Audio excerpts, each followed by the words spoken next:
why are you even thinking about trading if you don't have money? 500%? There's no way that this stock is worth 500%. One of the traits that a trader has to have is resilience. Every time technology improves, a younger generation of people joins the market and just messes the charts up. So Is really easy now to get this historical information from stocks, especially small caps. I think too many people see the market as a way to earn money quick. When I was in my 20s, bro, I was thinking in getting drunk and getting the hottest chick. hey guys, welcome. My today's guest is Eduardo. Now some of you might know him, some of you won't, and you will say, Vesh, who is this guy, Eduardo? So I'll tell you, Eduardo primarily trades US listed securities. And in this episode, we go through several different topics. Let's jump into topic number one. We talk about how to learn financial markets given that you're still in college or have a full-time job. Second topic, how to advance your career in trading given that you started at a beginner level. Third, what is the current market sentiment given that AI is changing every single industry and expanding all across the globe. Fourth point, the struggles that professional traders have in their day-to-day life. Fifth, Eduardo went on sharing his screen and dissecting the chart of a recent trade he took on ticker symbol RVSN, just sharing his mindset and the thesis behind his trade. Guys, I know there's so much to learn, but this episode is a gem in itself.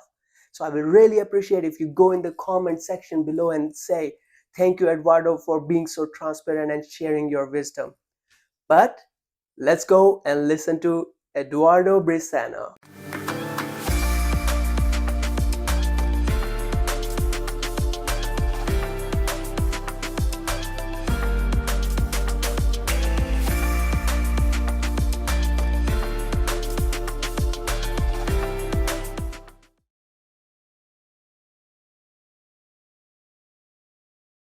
Okay, Ed, welcome on the show. I just want to start this episode with you mentioning how, current state of market and, how's your last week went and it's start of the February, how you are doing.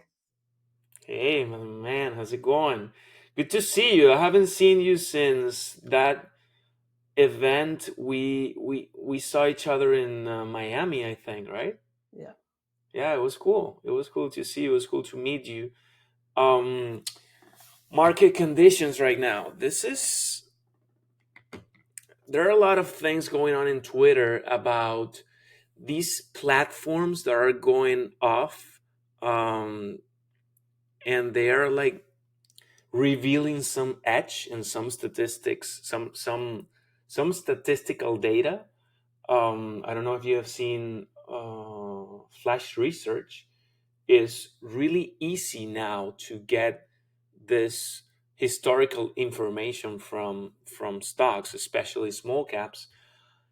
Back then, we used to do it like in spreadsheet on Excel. I think one of the first people that I saw that was doing that was Tim Grittani. And right now, it's a really nice subject of discussion because there are a lot of people that think that these things, um, the the how easy it is to access all this data and all this information would probably make that edge disappear. And it's really interesting because that's why you're seeing all these crazy squeezes lately. And I think the more you get people in the same side of a trade, like if you see a lot of um, people trading the same thing and doing the same thing, it will eventually, if everybody is shorting, it will eventually squeeze. If everybody's longing, would eventually um, will fade. So it's really really interesting. So what I'm seeing in this market is a lot of people fearing that. Like a lot of people um, think that this is really really bad. And I think one of the traits that a trader has to have is resilience. So it doesn't matter if that edge disappears. What you're going to get is a lot of losses, a lot of probably a lot of losses in a row. So you can understand that your system is no longer working as it used to be, and you got to adapt that new edge. So that's what I'm seeing lately. It's kind of like maybe a week you don't get any of these squeezes. You get all these fades, probably like 20, 25, 30% fades, or you get the craziness that we got in INBS, for example, that crazy squeeze that we got on Friday. So I think that's what we're seeing. I'm actually drifting a little bit from shorting, unless I have something like RVSN that we had today. Unless I have like a lot of resistance on my left, a lot of recent resistance with a lot of volume. I'd rather not short it unless I uh, try to, hit and go, something like that. Because the fates that we used to have on these small caps, I think they're not working as well as they used to be. There are some that do, but it's so hard to know which one are going to be the one that fades. But I rather, take my profits and leave, and probably leave a lot of money on the table, but also leave a lot of mental cap in my head, you know? So yeah, that's pretty much how I'm seeing the market right now regarding small caps, listed small caps. That's what I trade. So You know, the software you mentioned, do you think it's gonna help the regular traders, or it's gonna, like, it's kind of like a disadvantage? no, I think this is something that we used to do a lot, and I don't think a trader could understand his edge or her edge unless they know the past performance of a stock. So these kind of tools provides you all this information in a really easy way. So of course it's a really really great thing, and of course it's just taking advantage of technology. And that's like saying no. Let's drift away from das platform because it's better to do it on the phone. It's just we have to keep up with technology, and all these tools, like for example dilution tracker. We used to have a lot of edge on, a lot of things on the filings, like the ATMs or the warrants, or all those things, because not many people took the work to understand the filings. So it was a little bit easier to spot all these, dilution kind of plays. But now that everyone is getting really, really easy access to it with tools like dilution tracker, flash sec, maybe the Ask Edgar that is now released. All these things, I think they build you up as a trader, and they make it easier for you to do your thing. Thing is, as it's a lot, it's a very competitive environment. Of course, you'll get like a lot of crazy things going on, like squeezes in really micro floats, in really really tiny floats. So yeah, I guess of course I think these tools will help us. Okay, and you mentioned about squeezes. Now, like, I see a lot of very experienced traders also get squeezed even after knowing that all of these things are happening, where new software is coming, new crowd is coming, because I feel like every time technology improves, a younger generation of people joins the market and just messes, the charts up. So do you think, like, the experienced traders are still struggling to adapt and to the changing conditions? I think if you're an experienced trader, and you went through 2019, 2017, 2018, 2019, 2020, 2021 madness, And then that change of 2022, 2023, like I guess it's part of your thing to be resilient, and it's part of your thing to it's part of your job to adapt to all these things. So I don't think, yeah, you probably will get a lot of losses in a row, as I said. um, but your job as a trader is to adapt and understand what is happening and understand how can your edge adapt to the market conditions. Maybe is just taking a break from the market. It doesn't have to be that you have to take advantage of every single day there is, but definitely you have to adapt, and definitely you have to understand that market conditions are not the same that we had in 2020, obviously not in 2017, obviously not in 2022. Like, I think it's a really, really um, fast market that we're seeing. It's a real, like, regarding small caps. Remember that I only trade small caps. I see a lot of people asking about all this semiconductor stocks, but I don't even look at them, since I know my edge. I know what my edge is, and definitely it's not on one of these stocks. But regarding small caps, I think it's a little bit more difficult to adapt than we used to, because market cycles back then were more of a trend, more of a seasonal kind of thing. Now we have to adapt every single week. So I think it's a good thing. I think it's a challenge for each trader. I think experienced traders, as long as they have their mindset in a clear state, and as long as they have the confidence to earn money from the market. And if you don't earn money, you probably will earn knowledge and experience. If you take it like that, I think, of course, it's always a challenge, but I think if you're an experienced trader that you probably have more than 5 years, you will survive and you will adapt, as long as your mindset is in the right place.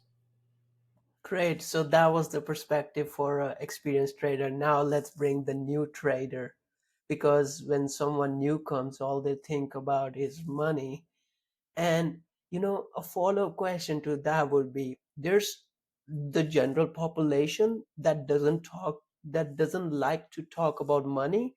And on the other side, there's like industry of traders, the finance enthusiasts who do talk about money and bring so much education and transparency. Why is there such a big gap? I think too many people see the market as a way to earn money quick, and that's why it's so difficult for people to earn money from the market. Because if you don't see this as a profession, or if you don't see this as a business where you have to learn the business cycles, where you have to learn and have knowledge of the know-how to's in the business, I think it's so hard. It will be so hard for you to be successful in this industry, that it probably is why you have to have like a long-term perspective on this, and you don't have to be so um so pressured about money. I think it's like you being pressured on your first year of college, because you're not making any money of being, I don't know, an engineer or a doctor or whatever you're studying to become professional at. So I think it's a matter of letting people know that this is a long way. Like, this is not a sprint, this is a marathon. I know it sounds really cliche, but it definitely is. And every time you understand that this is a non-ending race against yourself, and if you have this perspective of not next month, not next year even, but in the next 5 years, you will achieve so much more. And of course, the money talk is really important, because everybody wants to make money. Like, who doesn't? Like, obviously, you got that incentive of earning money on the markets, but people don't understand that it comes as a trade-off of time, energy, focus, money, because you're gonna invest money at first. And I think that's what people are lacking of. I think that long-term vision, that um, patience of developing the skill of being a trader rather than making money off the market. I think that's key if you're going to approach this profession. So for everybody out there that is starting out, I would recommend definitely to first, maybe the first month, to start paper trading, to understand the dynamics of the technicals that you're of the market that you're trading in. And after that month, don't be more than a month in a paper trading environment, because it's all simulated. And remember that trading is not only technical, but you have to understand position sizing and risk management. And if you have a paper trading account, a simulated account, you probably won't see or won't be able to practice all that. Not even talking about the the the the psychology and the emotion management and the stress management that trading requires. So after you spend probably a month paper trading, you gotta have that feeling of the market with little size, with really small size. Maybe just one share. Like, it doesn't matter. We have so many good brokers right now. Is probably like democratizing in a way trading. So you have a lot of brokers that have like uh, zero commissions or stuff like that to start. It's a really, really good thing to start and to understand all these movements, all these imbalances that happen, all these crazy run-ups. Like, you understand what can happen. So if you start small and you understand, and you're not doing it for money, you're doing it for developing the skill. And if you start this journey as, as a 5 year journey or a 5 year kind of vision, I think you'll be better off by approaching trading. Great. I think that was a very general explanation in easier to understand. But let me present a case to you. Taking myself, for example, and putting myself in the shoes of 18-year-old kid who's just going to college for first year, finds out there's something exists like trading. Okay, I think that's how everybody starts. So like, and let's keep in mind that okay, I don't have any job, I just go study, maybe do part-time on weekends in the college, some cafeteria, coffee shop. But now I found this thing called trading. How should I approach to it, and how should I learn it, how should I get better at it, and how should I succeed at it?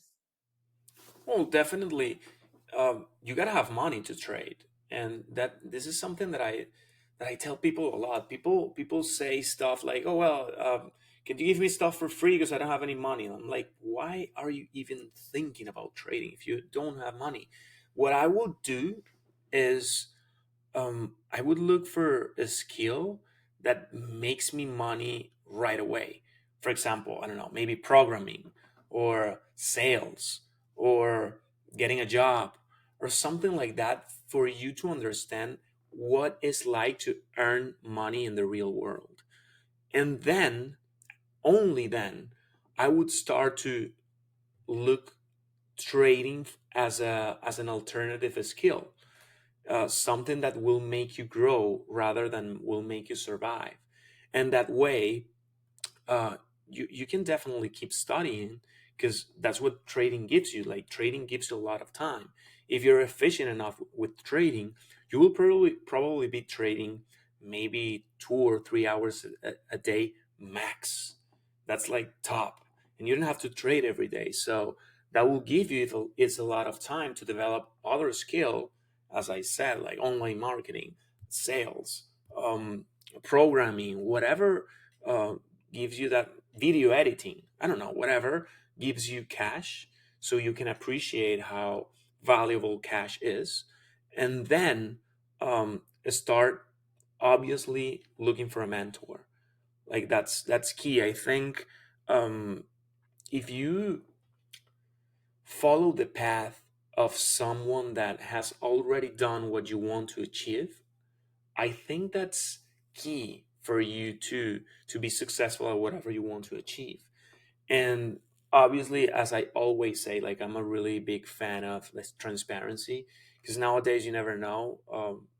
My niche is in the Spanish speaking community, and we have so many people that tell you that they know how to trade and I'll teach you and blah blah blah, and they don't even have a track record. So that's why it's really important for platforms as Kinfo to exist, and for you to take a look at whatever people are doing there, and you will have that leaderboard where you can understand what's the downside of the strategy that that guy is teaching you. And after you understand that, and after you pick your market and your mentor, um, probably try to understand their background, probably try to understand their risk tolerance, understand their edge. Many people are talking about, too many people are talking about psychology and how to deal with stress, how to deal with blah blah blah.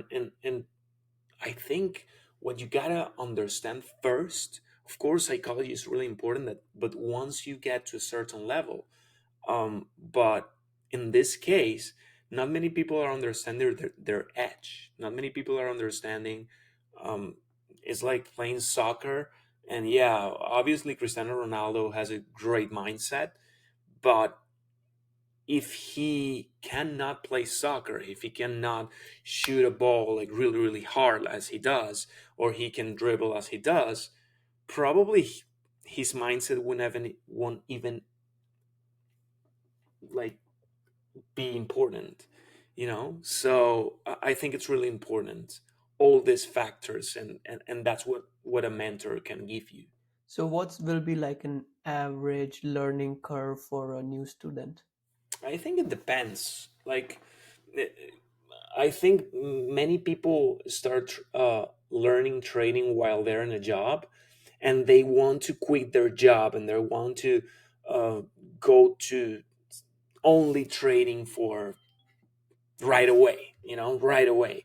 And I think that's a mistake. I think you have to have other sources of income in order for you to understand that this is a long run. Those sources of income must have this way for you to survive, and understand that trading will give you that money eventually as a consequence of being good at the skill. So I think it depends, but I think people don't want to take long. Like, people want things right away. People want things in 6 months.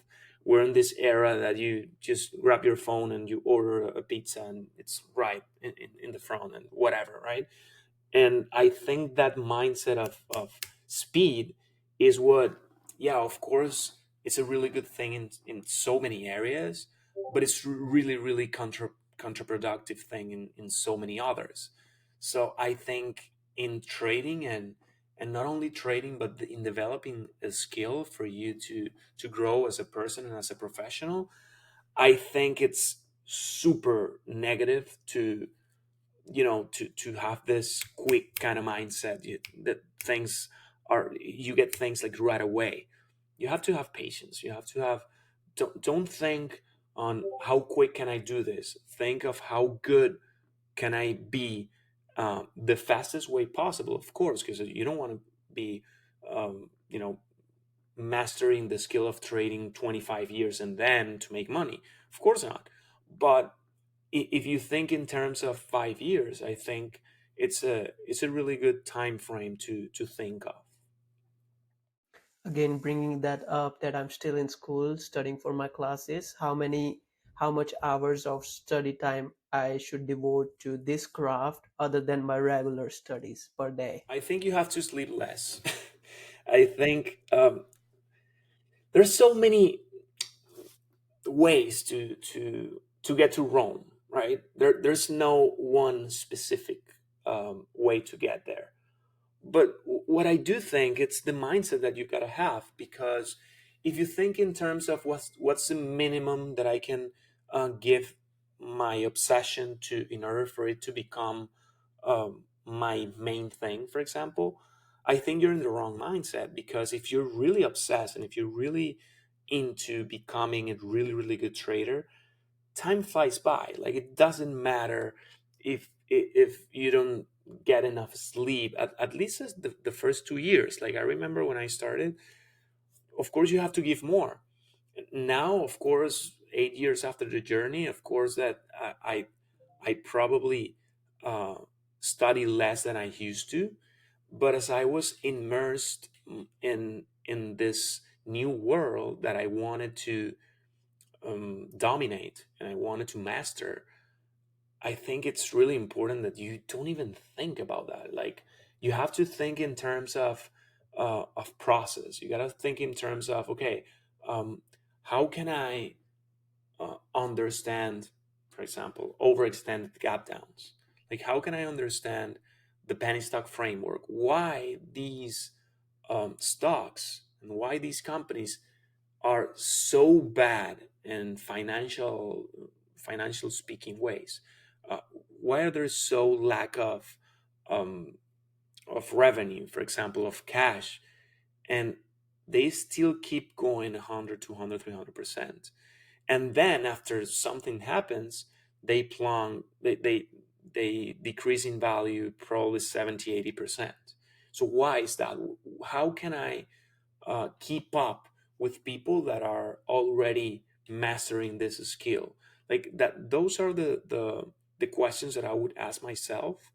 And of course, and this is me, I think college is a really really good thing. And it's a really really, like, I went to college, and probably I don't, like, I was an engineer. Like, I don't, obviously I don't use anything that I was being taught in college. I don't use it for what I do now. But is it, like, really? Because the structure that college gave me is how I approach studying trading. So all this structure that I have in my head in order to solve problems, college was the one that gave it to me. So I think it's really important for the young generation to, yeah, to think in terms of college. That's not bad. Maybe think twice if you're gonna spend $300,000 in the college. Understand why is it worth it and why it's not. I think, for example, networking is incredibly important for your life. And in college you will get the kind of friends that they'll last for life. So I think it's really really important that you go to college. But if you're going to spend more than 200 grand, 100 grand, maybe think twice of why are you wanting to go to that expensive college. But I definitely would recommend that people had this, like, base, especially that when you're young. Of course you see a lot of Jack Kellogg's and a lot of Lucas Schorber and a lot of young people that crush it under 21s, 22s. Of course you can. But people don't understand that those are unicorns. It's like saying, yeah, I won't go to college because Steve Jobs didn't. And yeah, but probably Steve Jobs, it's quite outstanding guy, and don't compare yourself with outstandings. I think maybe understand that college, what will give you is a base of a structure. And of course you have to be a little bit more mature when you're in your 20s. Like, for example, me, I don't know, well, you guys, maybe you guys are a lot of faster than me. But when I was in my 20s, bro, I was thinking in getting drunk and getting the hottest chick. That's it. Like, that was my mindset back then. I was so immature of me. But I see you guys, the young guys that are so focused, that of course um you got to take advantage of that. But that doesn't mean that you have to quit college right away and start making money, because you have time.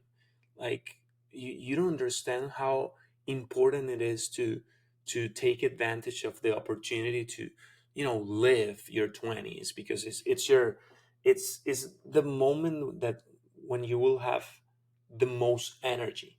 So and the most illusions, and the less fear.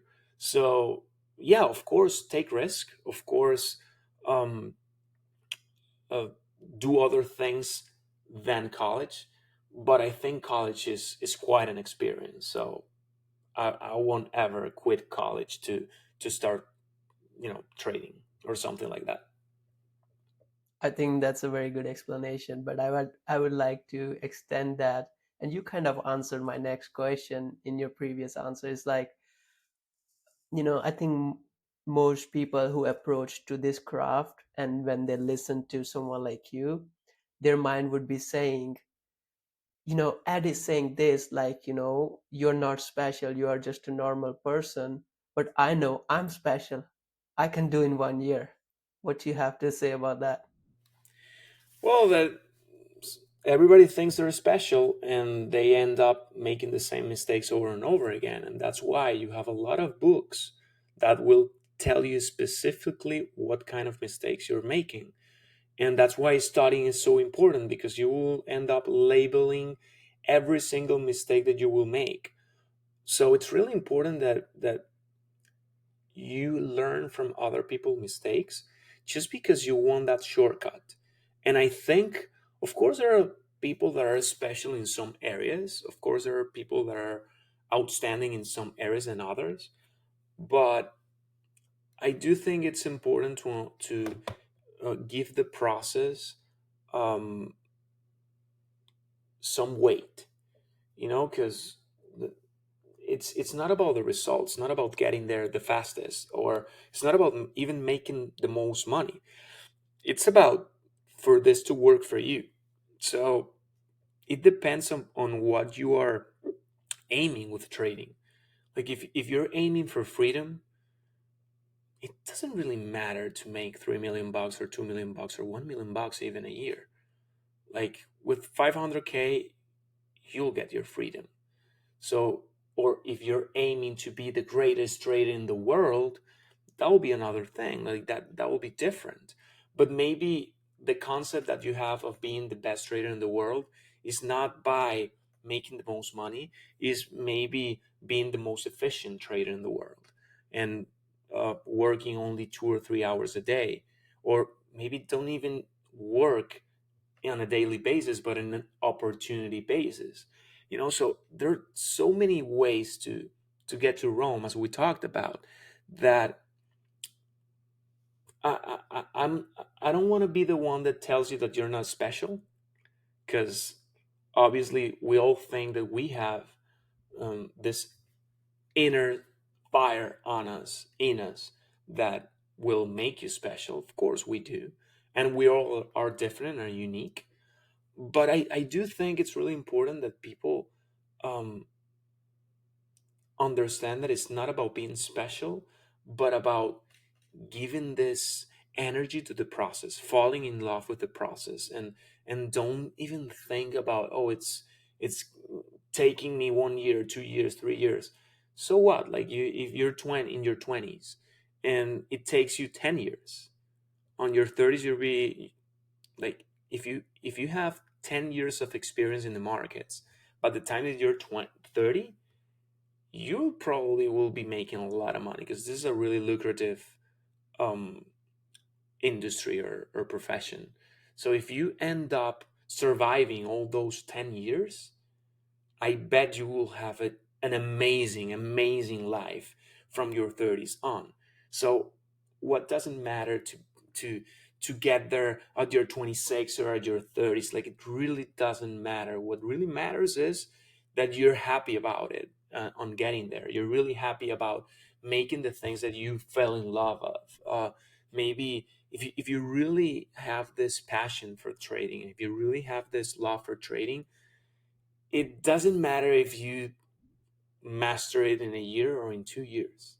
Like, it really doesn't matter, because the time frame is so long. It's like, if you see um, my equity curve in 6 years, you'll see that it's straight up, and you'll be like, wow, that's a really incredible equity curve. But if you zoom in to each day, not long ago I had a really, really hard drawdown of 40% of my account. And that was like a month struggling of not making money and losing money, and it was crazy. But if you zoom out and if you have perspective, you'll notice that it's not even a hiccup, you know. So I think it's really important that you detach yourself from the money, detach yourself from the goal oriented kind of mindset, and start caring about the process, and start like really falling in love with this beautiful profession that, you know, make us fall in love every single day. Understandable. Were there any mistakes that you did in the beginning of your career, and because now you have 6 years of experience, you're very mature in this industry? What mistakes, if you did, could you correct it?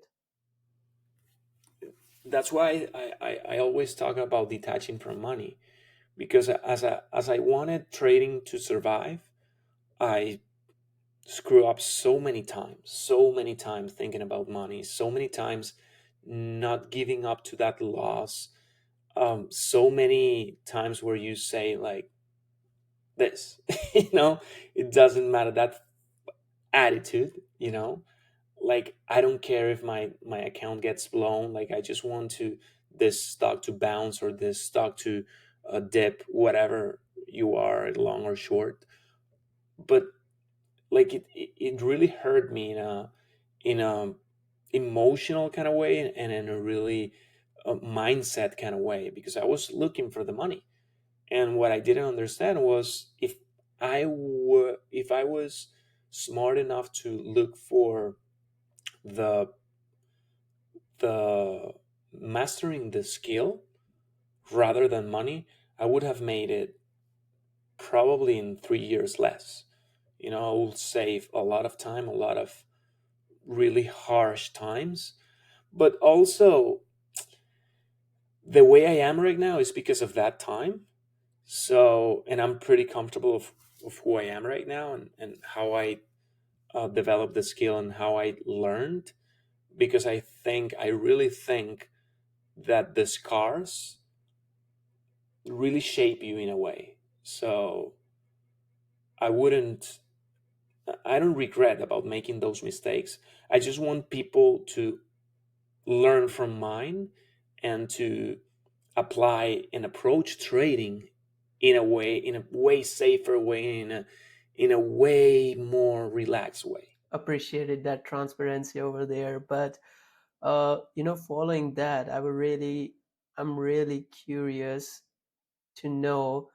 I saw you doing, ice baths and doing a lot of mental stuff. Did it really help you with your trading? Do you still do it?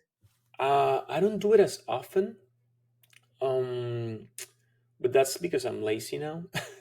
I did the 75 hard twice already, and every time I'm in the 75 hard, which is a challenge, look for it, because it's really really good for you.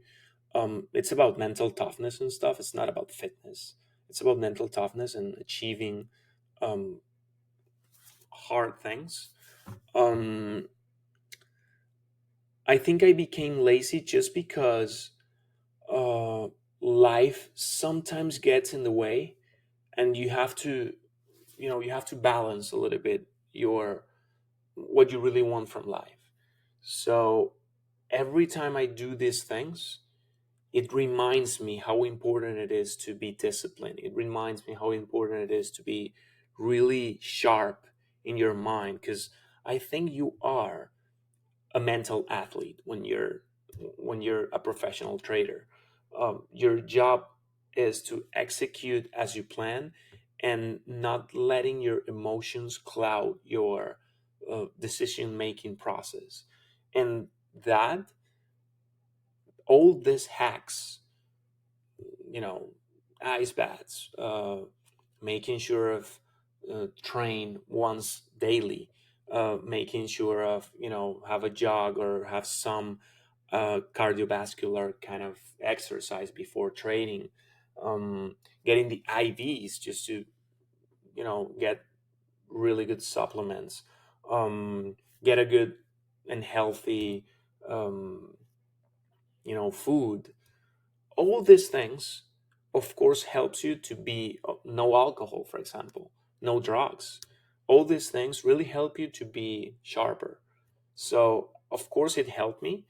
um, Sometimes I have to go back to the basics, because sometimes you get a little bit complacent on your results, because it's a lot of money what you can make in trading. So sometimes it it you demand more of yourself, and you get more frustrated by results that probably 2 years ago were a dream.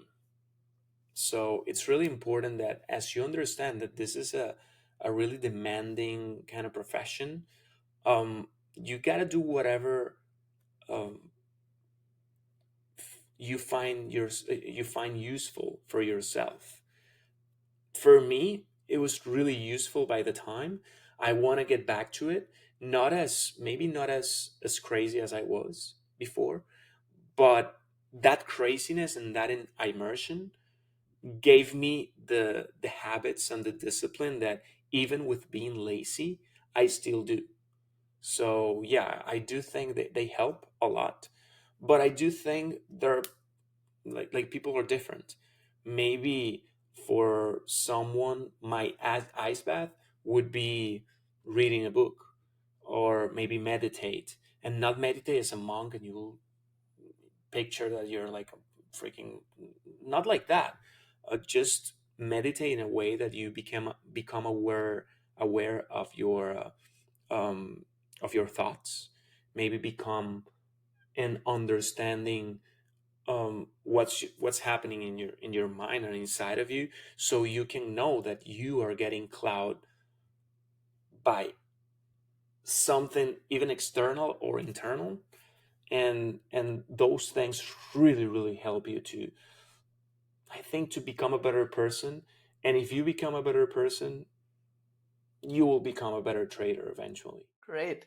Now, moving on to the next one was about conferences. I know you attended a conference recently. How was that? I've been to a lot. Which one are you referring to? Oh, you just went to one in LA, I think? Yeah, it was a meetup. I love the meetups that Traders for a Cause provides. So I try to go to all of them because I really enjoy to have that environment and meeting people and networking with traders uh, more experienced than me, peers, or even less experienced than me, so I can pass a little bit of my experience with them and share it, and for them to not have this crazy roller coaster of emotions while they're understanding and their edge and understanding how they can take advantage of trade of the market the best way. So I love those kind of events. I'm going to have events to my Spanish speaking community in Madrid, in LA, in Houston, in Miami, because I really think they're really like people can really take advantage of those.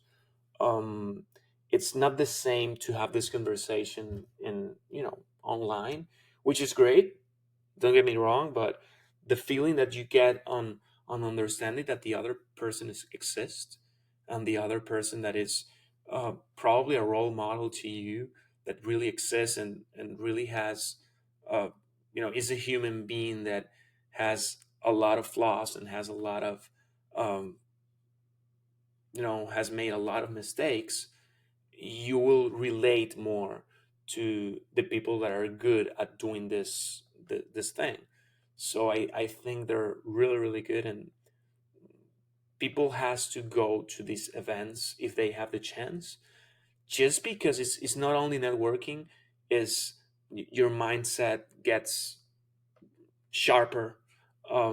You get to know peers. So this profession is really lonely. So when you got these peers and you got this people that you meet from events and stuff, it's really easier to to continue, because you will have a lot of bad days and people supporting you. And usually, the environment that the traders has traders have is not as supportive. People think that trading is a scam. People think that trading is gambling and all these things doesn't help for your growth as a trader.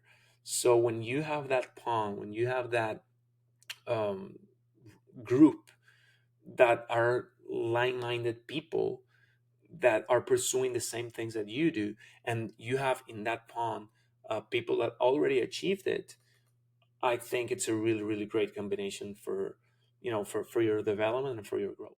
Amazing. Now we can jump into the chart you wanted to share and just, dissect it, share with us your criteria and how did it impact you. Now you see it, right? Yeah. Perfect. Let's do it like this. Okay, so this is what I love to short. This um first, what we have to see is the daily. Like I love the daily charts. Let's take off the triangle for a sec. Like I love the chart on this one just because you have a lot of resistance right here, right? And see it as the volume is was increasing on the first run up, and then you have kind of a loss of attention, right? Whenever you see this kind of thing, that volume is kind of fading. Of course, it's a really low float, and 13 million shares. It's a lot for a. I think it's 1.9 million float or something like that. So of course, this is a huge volume for a low float, and you can see it just by understanding that there was no volume whatsoever before the run up.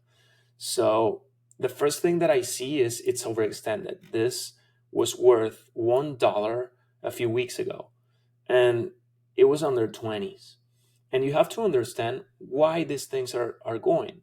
Like if you understand the financials and the fundamentals of it, and as I said, most small caps, in this case, this one is an Israeli company, and most of them tend to lose money. And the only way, if you see the operating cash flow on this one is negative, and the only way to finance themselves or the only way to get money is through financing. And that's why if you see, um, and if you want, we can show this. Hold on, because we have to talk about fundamentals too, right? So you understand the real edge behind it. And if you do like this, hold on. So if you can see here, the operating cash flow is negative. So it's not a good company because it doesn't like the cash burn rate versus the revenue that they produce is negative. And the only way for them to get money is via financing, whether it's a loan or whether it's with offerings. And with offerings, this is what I look for. And understanding that they have ways to raise more money, um, that's the the understanding of the fundamental part that you will find on this technical chart. So they did the huge run up, obviously a huge short squeeze, blah blah blah. Everybody thinking that it's ridiculous for this stock to be in the 20s, under 10s, under the 20s, blah blah blah. And you have that, crazy momentum going on. And then let me go to the chart again. So sorry, this is so No problem. not. There you go. And that's why you get that crazy run up because there are so many people saying, hey, this is stupid. Like 500%, there's no way that this stock is worth 500%, 1,000%, blah, blah, blah, blah, blah. And you start, piling in, those short sellers start piling in. That's why they create that crazy squeeze. Whenever you have this first red day, that's when I think the correction begins, and this is what Tim Sykes is calls the penny stock framework. So this is what I base my whole analysis. And whenever you see something like this, which is probably you will find a lot of resistance And this is where I understood where was my. There are a lot of people that were trapped on the long side, on the 20s, on the 18s. And whenever this stock went all the way to tens, to the tens, they were losing probably 40% of their money, 35% of their money, 50% of their money, whatever. And whenever they have this bounce, that's what they want in order to get out from the stock. So see that we have this fundamental part, which we understand that this is in a niche and this is a penny stock framework kind of stock. And we have also the technical part, which is okay, now we're starting to understand where the supply is. And whenever I see this, I try to understand this is DAS. This platform is called DAS. And I love this, how do you call it? This um, indicator, which is you will see the volume by price, and you will see that the last resistance, that like the last huge resistance that it has, is in the 17. And you'll think that that's obviously this guy is full of that just because once the movement is made, it's obviously that we had to shorten the 70s, right, on the 17s, right. Why not in the 23s, right? But that's why we use the planning, and that's why we use. I know you guys don't understand Spanish as well, but you will understand this, and this is how. Here I said RBSN every push to the 16s. I'm going to short it, and this short will work until the 17. So 17 was my risk.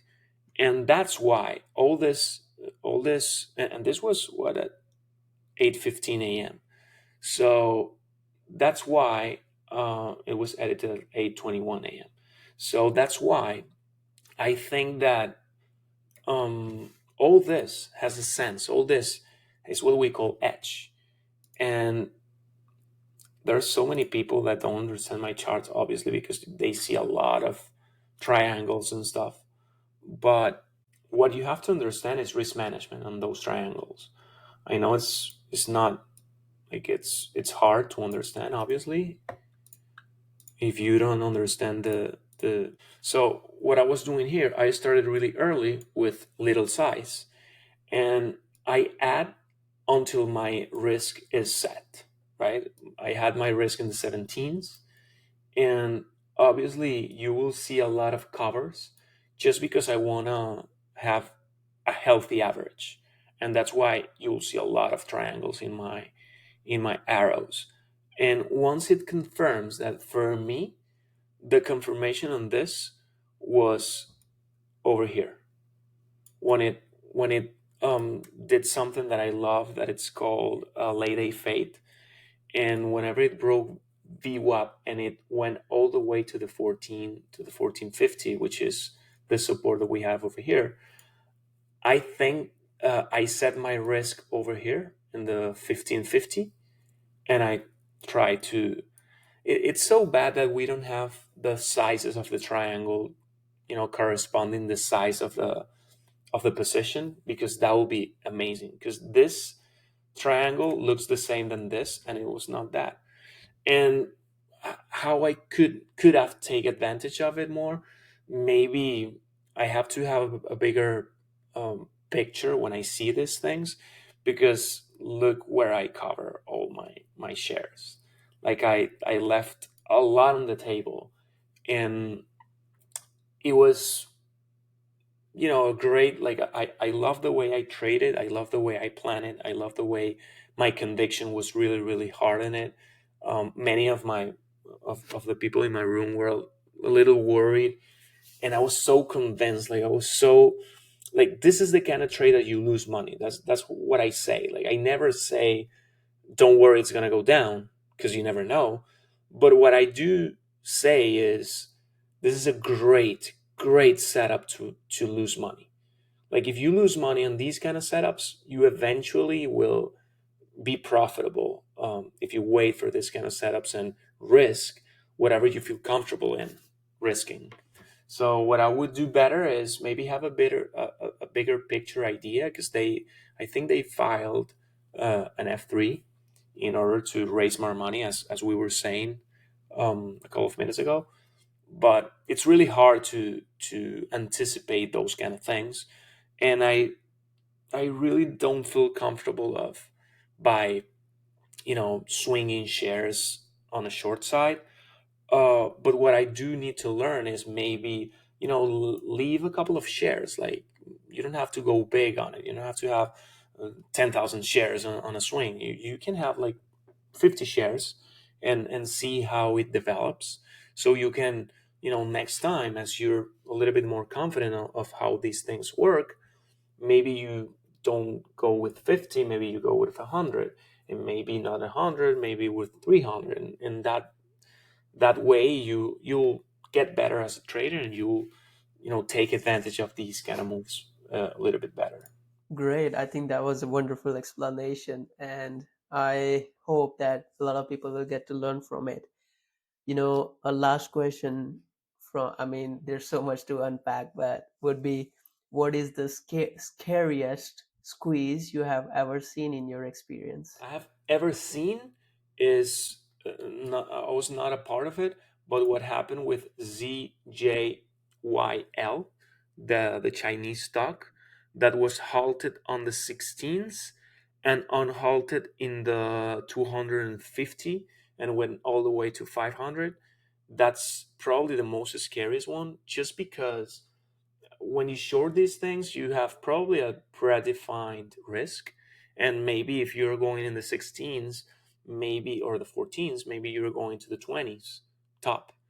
And whenever this halts, you cannot get out of the stock, obviously. And whenever it halts, you have to take a hundreds of percent of a loss, and obviously it's more than you even have on your, like you can blow your account so fast on these kind of things. So that's probably the most scary, the scariest thing that I've ever seen.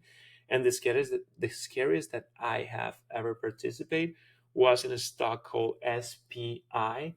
It went all the way from the ones to the 70 in one day, and I was a part of it. I was short in the 40s, I think, and I covered, like, I held all the way to the 70s, and I covered on the flush. I think it was in the 60s, probably something like that, and it went all the way to the 20s.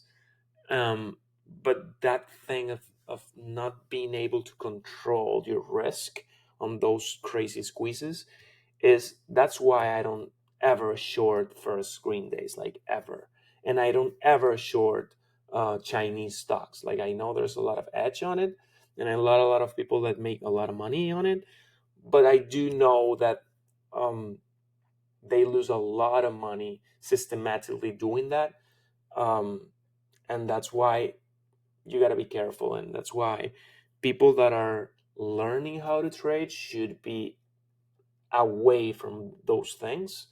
I think people should understand the long side better the first probably year, so you can see all these moves in reality, and being a part of the market, because you never know. Like, if I tell you that you're going to short a Chinese stock, and I tell you, hey, there's a chance that you may blow up, and you go like, no, but I have only 100 shares, like, there's no way. Well, you probably can. So that's why, um, stay away from all those things. Get a mentor. Thank you so much for coming on the show. It was very insightful of you. Thank you, my brother. I hope this thing goes really well for you. I think you deserve it. You work really hard.